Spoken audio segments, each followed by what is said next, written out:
Coming up on Writer's Block, me and Lab break down Scottie Scheffler's breakthrough victory at the WM Phoenix Open. We look at what Brooks did well and maybe not so well, and we do it all before the halftime show at the Super Bowl. So let's get started, Lab. What do you think of the finish at the WM Phoenix Open?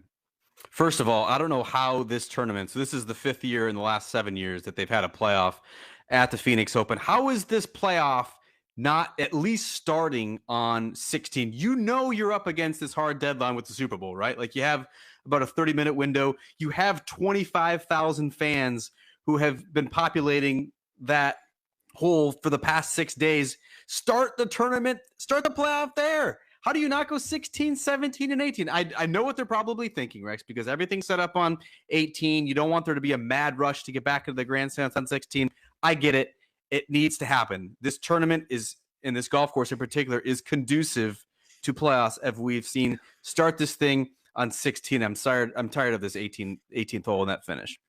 I feel like we're both being prisoners of the moment in this particular moment because we didn't want it to bump up against the Super Bowl, and you and I both have parties, and I'm pretty sure you've got something smoking on the grill. We got a lot of things going on this particular Sunday night, but I agree with you 100%. The 16th hole at TPC Scottsdale is such a special place. I mean, I hadn't been there until this week. They really need to start it there because it's such a scene, and it would be just madhouse, just bedlam.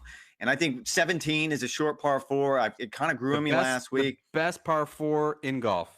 I don't know about that, and we can get into that later if you want to. But no, I don't know why you wouldn't do it. I hate the idea of a playoff that just goes to 18 and does that over and over and over again. But I don't want to fixate on that too much. You and I, big fans of Scottie Scheffler. It took him a little while to get here. What did you see that impressed you the most?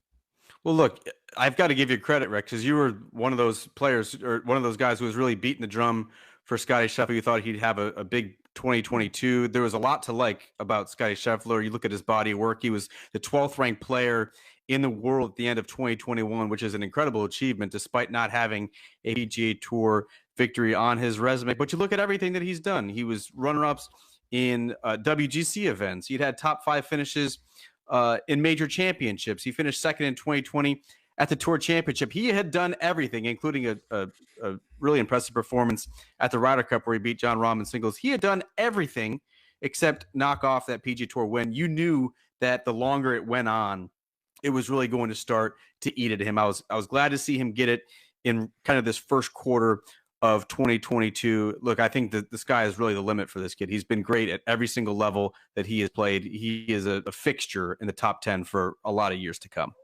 Yeah, I mean, I think we could both see that. You and I have spent a lot of time talking about Scottie Scheffler, certainly you longer than I have because you covered him in college. And I covered the Houston Open last year, and I was legitimately shocked that he didn't close the door and get that first victory there because he went into the final round with a lead. He had played so commanding all week long. So I was a little interested in how he was going to bounce back from that. But when you look at how he performed at the Ryder Cup, he was just so impressive. And I can't imagine a guy with that many skills and that much confidence wasn't going to get it done. And he got it done against a really good field. A field that included Brooks Koepka, who was ranked 20th going into the event. And he said that was embarrassing. He ended up finishing inside the top 10, had himself a solid week as the defending champion. What's your takeaway for Brooks this week?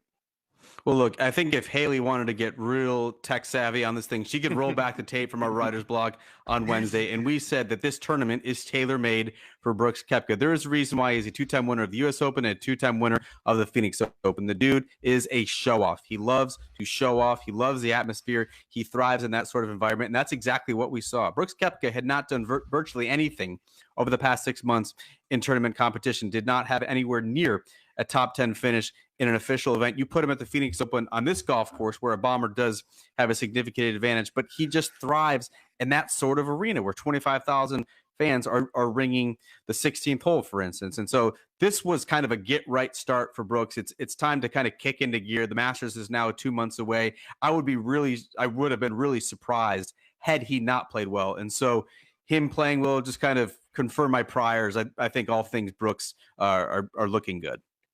I agree with you. I think both of us kind of recognize the idea that he wants to be in the arena. He wants to be the show me guy. He wants to be the guy getting booed and cheered. I mean, I think he made it perfectly clear. I'm okay with both of those things because he views himself as an athlete that transcends golf, and that happens in other sports. In this particular case, I think it was a good start because of his driving. He talked specifically earlier in the week about if he can drive the ball well, he feels like he can play well. And he finished He didn't sixth. drive the ball well this weekend, that's for sure. Well, he finished sixth everywhere overall in strokes gained off the tee, which is a vast improvement over where he had been. A new driver is in play this week. I think there was a comfort level coming into this. And so I don't know if if he'd have missed the cut. I don't know if I'd have sit here and been ringing alarm bells, because I still believe that I'm not going to get concerned until we get to the major championship season. And he's had a terrible major championship season. However, this is a really, really good start, I think, for Brooks, because he has had success here in the past. And I don't know if he's 100% healthy, but he's probably as close to being healthy as he has been in a while. And that's as close as he's going to get. I mean, he has not mentioned his knee at all. You remember the wrist injury is the thing that knocked him out of the Tour Championship and kind of cast a little bit of doubt on his status for the Ryder Cup. That hasn't popped up whatsoever. His ball striking was what let him down on the week at the Phoenix Open, and was the real reason why on Sunday he couldn't really challenge that final group. And so I think, we got 2 months now until the first major championship. He typically plays well in the state of Florida. I think we're going to continue to see Brooks Koepka. It was good to see him back in a big way in Phoenix.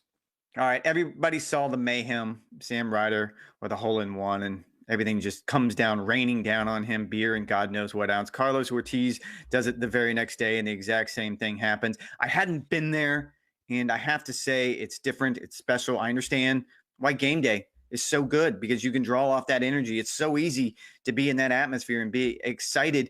But when I kind of look at what goes on in Scottsdale, do you think this is the future of the PGA Tour, that somehow, some way, that all 48 PGA Tour events get to that kind of mayhem?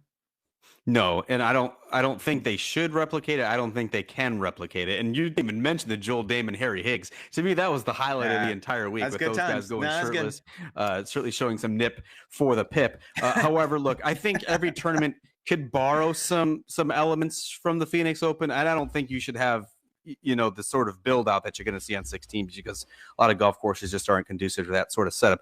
But I do think you're starting to see, whether it's the Honda Classic, whether Bay Hill has this a little bit, the Players Championship, certainly you're seeing some of those events, particularly in Florida, that are kind of borrowing from those elements. You have sort of like a cocktail beer area where guys can get a little rowdy and they could razz some of the players. Like, I think that PGA Tour has leaned heavily into the gambling aspects. I think you're going to continue to see that build out. We had a situation at Torrey Pines, the Farmers Insurance Open, that I just covered a couple weeks ago. They had something called the Tended Bar, which is kind of like a little hangout area where people can serve themselves. So I think the PGA Tour is going to continue to lean into this, but to actually get the rowdiness and kind of the zaniness and literally PGA Tour players taking off their shirts, I don't think tournaments can replicate that, because everyone knows going to Phoenix, you're about to enter that sort of mayhem. I agree with you. I don't think they can. And look, I think other places have tried to replicate this. I would say the 17th hole at TPC Sawgrass is a pretty good facsimile. It's not the same thing, but it's pretty close. You get a lot of people on that hill. They're drinking, they're placing bets. It's a good time, but it's not the 16th at TPC Scottsdale. I think the Ryder Cup, every single hole seems to be just a zoo, and I just think that's just the nature of that event. But no one is close. And I made the argument that I was watching Tiger Woods make the hole-in-one, which was how many decades ago, and none of the infrastructure was around that. Yeah.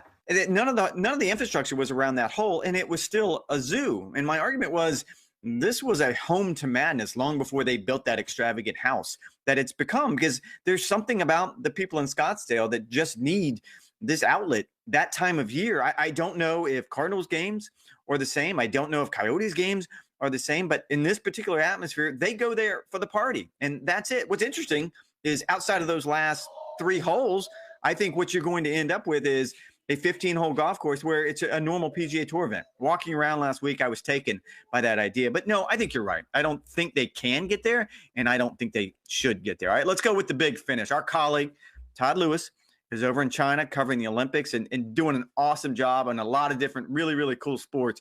But he posted this picture of himself on social media. So we're going to play a little game today. Todd Lewis is blank. What do you give me? I'm going to go with cold. I'm going to go with homesick. I'm going to go with miserable. I'm going to go missing golf. I mean, there's a number of different ways you could go to. I got to give Tilo, our boy Tilo, I got to give him a shout out, Rex, because this is not the easiest thing to do, to be dropped in and cover a sport. And you basically have to sound like an expert.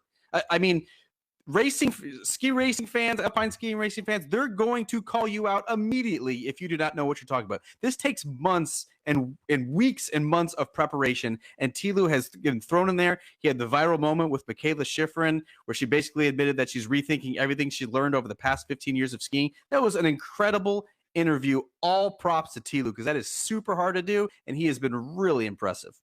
Yeah, pull back the curtain here a little bit. He was only supposed to go over to speed skating. So you're right. He kind of got dropped into that at the last minute. And look, we all have to make changes on the fly, but he has done an amazing job. If I had to fill in that blank, though, I would fill in missing Florida. He will be back covering the PGA Tour, the Honda Classic. I was trading text messages with him a couple of days ago. He cannot wait to get back to golf, to get back to Florida, to get back to sunshine, and to be a little warm. All right, we're going to finish this off because you and I both need to get back to the big game. Now, we will both be in Los Angeles next week, and we will be doing this live. So I look forward to seeing you there.